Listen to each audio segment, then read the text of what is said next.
And then let's hit the plus button, and I'm going to make another bill form. And just note that I can make a bill. I'm sorry, let's make this for I'm going to get generic vendor 1 tab. I'm just going to add a generic vendor, and I'm going to say that it's going to be on, let's make it 1/2, and the due date, let's say, is 1/19/25. Now note, I just want to point that if I go down to the items, if I buy an inventory item, I would have to be down here. Let's just check that out real quick. So let's make a new item. So I'm going to create an inventory item. Notice I'm not putting an account of inventory. I'm creating an inventory item. Let's put a 1 that will make the account. So and I'll talk more about inventory items later, but just to get an idea, inventory items, this would be the number of the item. You can put them in categories if you wanted to categorize your item.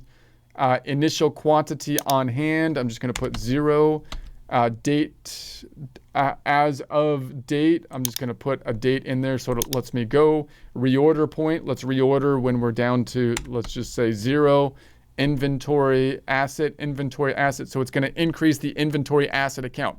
Here's where it's assigning the account from the item. So I gave it an item that's going to assign the account. Let's put 1.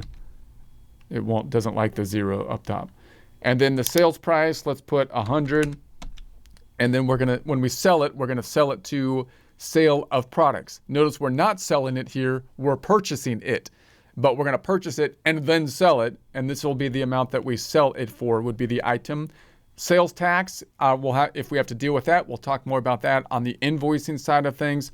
Purchase description, I'm just going to call the description, what did I call it? Inventory item 1. I'm going to copy that, inventory item 1. And then the cost, let's say we buy it for $60. So we buy them for $60. That's what's going to populate here on the bill. We sell them for $100.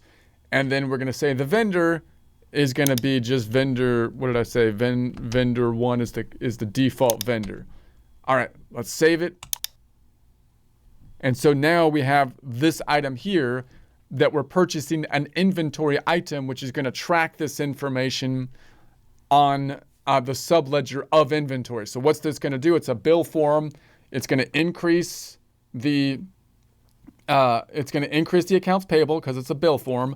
The other side is going to go to inventory because it's an inventory item instead of an expense. So it's going into an asset instead of an expense, and it's going to impact the subledger for the accounts payable, breaking out the subledger by who we owe the money to, vendor 1, and it's going to have a subledger for the what we purchased, the inventory item, tracking the inventory, not just by dollar amount, but by unit of inventory, because we're using a perpetual inventory system here.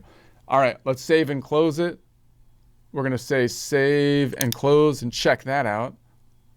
Let's go to the balance sheet and then scroll up and say we're going to run the report again. Go down to here's our accounts payable. I'm going to go into the 2025, drill down on the number. There it is, our bill, vendor 2, $60. Other side is going to inventory. That looks right. Let's go into it. And so there it is. There's our bill. Let's close that back out. I'm going to go back up top to our report. And then the other side is not on the income statement, which isn't impacted at all. It's over here on the inventory. So I'm going to go into the 716 in the inventory. And so now we have the 716 inventory item detail. This was the starting value. And then here's our bill that we entered in. All right, let's close that out or go back. And then if I go back to the first tab, and if I go into my expenses, let's look at my bills here. Into my bills, we can see then that now we have the one that we owed a vendor 1 for $60, which we can also see in the vendors. If I look at open bills, we see that we have open bills for vendor 1, and then within vendor 1, we have that bill there. Okay, so that's great. If I go to the bills, the total bills, and look at the total down here. We're at 1,737.67. That should tie out to what's on the accounts payable under bills, under accounts payable, 1,737.67. And we should have a subledger for now inventory, tracking inventory by item. So let's go to the first tab. Let's go to the reports on the left-hand side.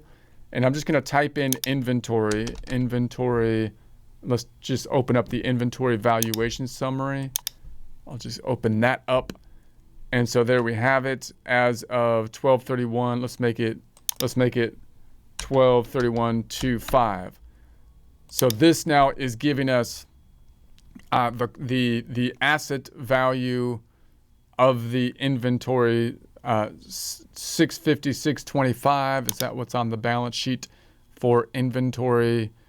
It's at 716K peso. I didn't rerun it. Let's run it. It's at 12. It won't let me do the future date is the problem. So I have to make it 01/31/25. It won't let me run the future date. That's annoying. Let's make it on 12/31/24. All right, there it did. It did it for 12/31/25. It's just that the run button is faded out here. I don't know why exactly that, but there it is. It's at the 716.25. So if I go to the balance sheet, we're at the 716.25, and this will break it out by the actual items that we have. So we have a pump, we've got this rock thing, and this was our new item that we put down here. So that's going to be the process. I think, I said I put one on, there was one on the books to start with. That's why there's two, because I recorded two. I won't get into that now. That's the general idea.